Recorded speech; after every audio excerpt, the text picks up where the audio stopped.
নমস্কার বন্ধুরা, প্রতিদিনের মতো আবার একটি নতুন ভিডিও নিয়ে তোমাদের সামনে চলে এসেছি।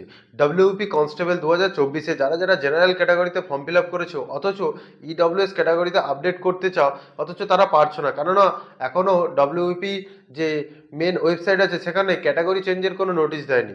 তো এই জন্যই তোমরা সবাই পিআরবি অফিসে যাচ্ছ। অনেকেই জানো না পিআরবি অফিসটা কোথায়, এবং অনেকেই হচ্ছে পিআরবি অফিসে যাচ্ছ কিন্তু অযথা ঘুরে চলে আসছো। সঠিক যে কি কি ডকুমেন্টস দরকার এবং কি কি নিয়ে গেলে তোমরা পিআরবি অফিসে তোমাদের ক্যাটাগরিটা চেঞ্জ করতে পারবে, তো সেটাই জানো না। তো আজকের এই ভিডিওতে সম্পূর্ণ তোমাদের এই নিয়ে কথা বলবো যে ক্যাটাগরি চেঞ্জ করতে গেলে তোমাদের কি কি ডকুমেন্টস নিয়ে যেতে হবে পিআরবি অফিসে।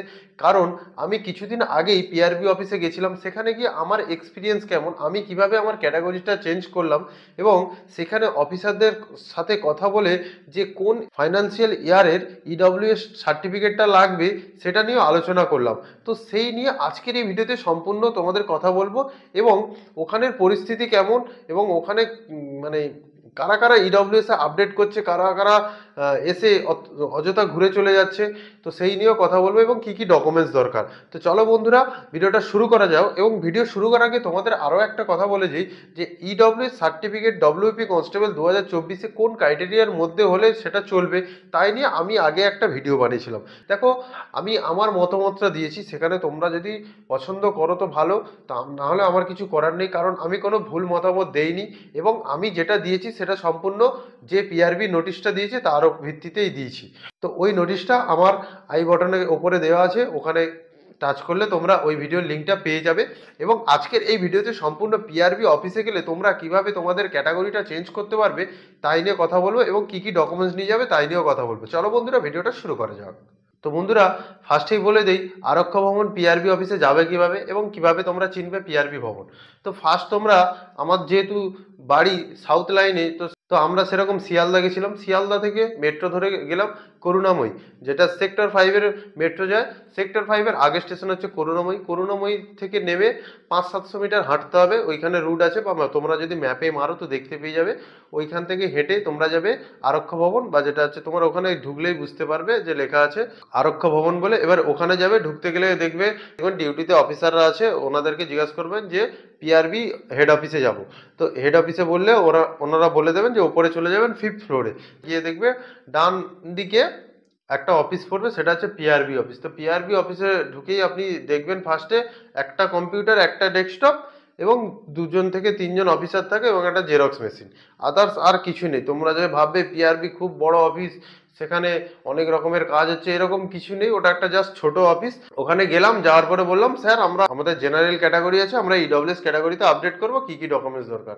তো ফার্স্টে কিন্তু অফিসেরই একটা নোটিশ লেখা আছে, যেটা ওখানে একটা জেরক্স মেশিন আছে দেখবেন, তার ওপরেই লেখা আছে। তোমরা আমার স্ক্রিনে দেখতে পাচ্ছ যে এই নোটিশটা কি। তো আমি গিয়ে ওখানে একটা ছবি তুলেছিলাম, সেই ছবিটা তোমাদের সাথে শেয়ার করছি। তো ওই নোটিশটা তোমরা ছবি তুলে নিয়ে এসে ফোনে, পরে ওই নোটিশটা তোমাকে অ্যাপ্লিকেশন লিখতে হবে, এবং অ্যাপ্লিকেশনের সাথে তোমাকে দুটো ডকুমেন্টস দিতে হবে। এক, যেটা তুমি ফর্ম ফিল আপ করেছিলে তার অ্যাপ্লিকেশন কপি, এবং ইডব্লিউএস সার্টিফিকেট। অবশ্যই সেটা 20, 21, 22, 23, 23, 24 যাই হোক না কেন ওনারা নিয়ে নিচ্ছেন, এবং ওনারা দেখছেন যেন স্টেটের হয়, সেন্ট্রাল হলে ওনারা নিচ্ছেন না। এবং ওনারা হচ্ছে ওটা নিয়ে, ডকুমেন্টসটা নিয়ে ওখানে জমা রেখে দিচ্ছেন, কিন্তু ওনারা সঙ্গে সঙ্গে আপডেট করছে না, ওনারা জাস্ট ডকুমেন্টসটা নিয়ে রেখে দিচ্ছেন। এরপরে কবে আপডেট হবে, কি হবে, কোনো কিছু লেখা নেই, তোমার মোবাইল নাম্বারও নেওয়া আছে।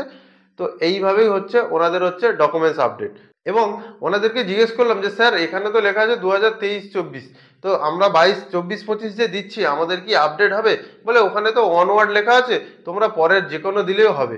এবং যারা যারা ভাবছো যে 2024-25 বা 2025-26-এ তোমরা যদি ইডব্লিউএস স্টেট ক্যাটাগরিতে নিয়ে যাও তাদের হবে, বলছি দেখো, আমি হয়তো বলছি যে হয়ে যাবে, কিন্তু হবে না এরকম না, কিন্তু নোটিশে যেটা লেখা আছে সেটাই মেনে চলো।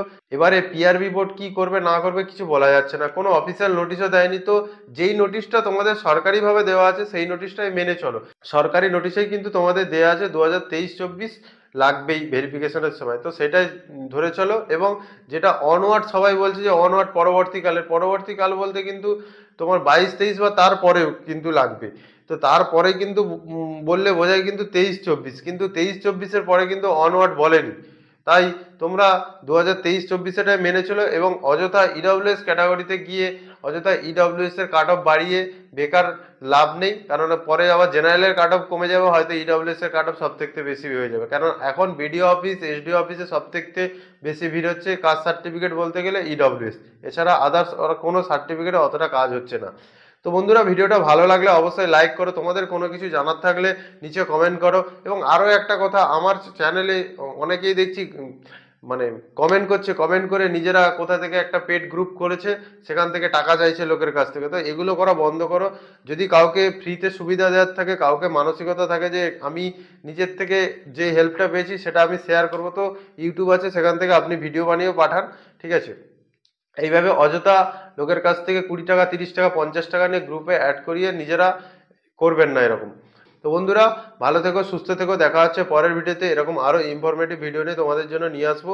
চলো দেখা হচ্ছে পরের ভিডিওতে। জয় হিন্দ, বন্দে মাতরম।